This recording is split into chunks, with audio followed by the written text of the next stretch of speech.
Hi, I'm here with the University of Tampa with Coach Chris Catnack, Kaylee Patrick, Megan Heffron, and Berkeley Whaley. Do you have any comments about the match this evening? Yes, we had a really good performance tonight, and unfortunately Valdosta was on the other side of that. They're actually a good team and very, very smart tactical team, and we executed, I thought, perfectly tonight and just didn't allow them to do what they do well. So they even though the score and the stats look pretty bad, it's a good team that deserved and earned their opportunity here. Won a match last night that was pretty exciting, and they'll be back in this tournament in the next few years. Our team, we're just really proud of how our kids executed our game plan, and coaches talk about game plan all the time, and we just made some shifts and changes to how we start our base defense and how we're going to defend, and they executed that perfectly. So that was pretty exciting as a coach. You feel really good as a coach that you're actually getting through to them. So that was 30 matches it took us to get through. So hopefully they'll do it for 31 and the future matches. Have any questions? Kaylee, you guys were hitting the ball really well today. Is that a tribute to you as a setter, or were they just on today? I think it was just everything combined. We had great passes, so our first touch was really good, so it gave me the opportunity to set the hitters well and give them a good ball, and they did well just putting the ball away, and it was really fun. Coach Valdosta was very complimentary of not being able to get the kill against the guys. It essentially was there on both ends, but I was wondering actually how you thought about your blocking today. I thought our floor defense was really good. I mean, we dug anything that got past the block for the most part. We dug it, and that was the difference. Our kids read. They were in the right position. We did block a lot of balls back, and I mean, we ended with 9 blocks. That's a good day, but we just when you're in a groove and you're in sync with what you need to do, sometimes you hit teams like that and they can't do much about it. And it's not a knock on their ability. We just had a great match, and hopefully we can play half as good as that or close to that well in the future. Because it's hard to do. It's hard to repeat something like that. Coach, can you talk a little bit about the offense? As Valdosta State was 7th in the nation amongst Division II teams in blocks, 10 blocks per set. Well, it is interesting. We see it in our conference all the time. We're not leading in blocks. We didn't lead our conference in blocks, but yet almost every match we play, we outblock everybody. So it just depends on who you're playing. They didn't play a lot of teams like us, a lot of nationally ranked teams.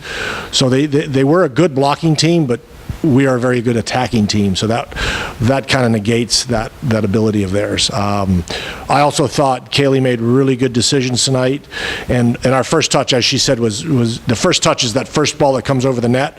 If we pass it to the target, or the design target area, then we have 3 options to attack, and it's very difficult to defend. And we were in system passing to target most of the evening, so that's very difficult to get blocks on, and that's what happened to them tonight. Megan, how much confidence did you build in the season and then coming into the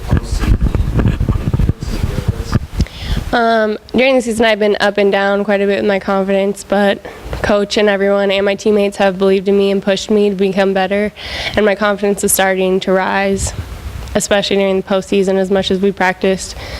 And I trusted my team to have my back through everything. How much do you feed off of Baylor or Berkeley on play? A ton, I guess.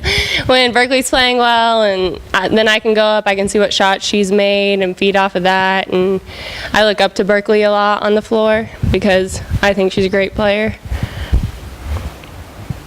Coach mentioned you guys are really clicking. Did you talk about any of the players as well? Did you talk about maybe carrying that momentum over into tomorrow's match? I know you said you would hope you'd have as well. As you mentioned earlier, just about momentum. Well, we play 5 sets. Good teams, you see it all over the country at scores. You might blow somebody out 25-10. The second set, you lose 26-24.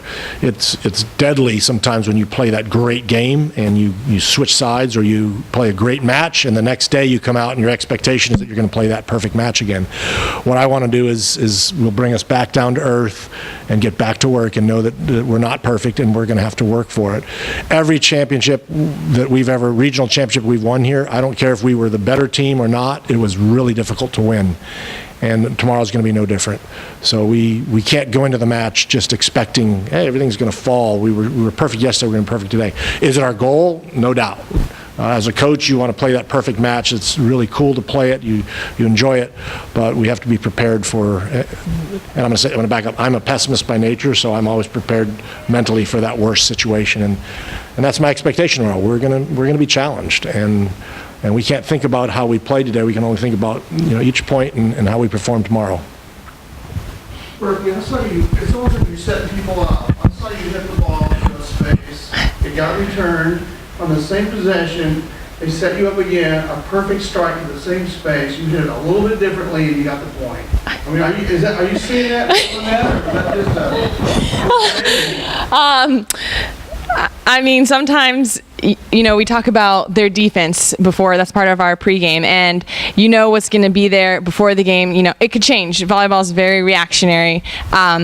So when I go up there, I try and see the court as best as I can, and I think it might have been luck that someone didn't go back there. They might have thought that, oh, she's not going to go back to the same spot in the same possession. So I went back, tried it, and I got lucky with it. Yeah. Megan, the three of you have postseason experience.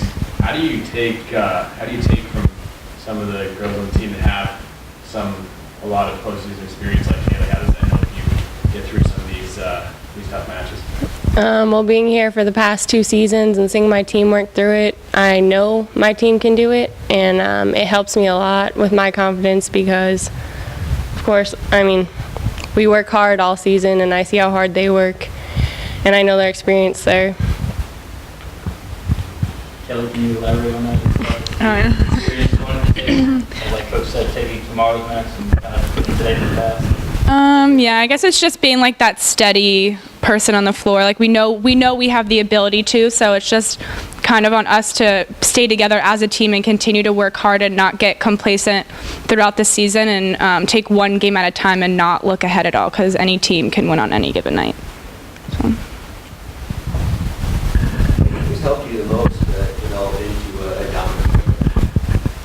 Well, the coaches, of course, have helped me a ton.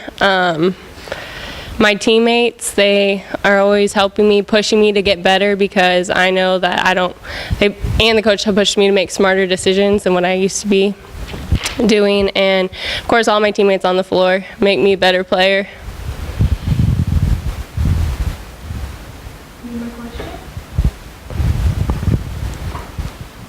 Well, thank you, and good luck.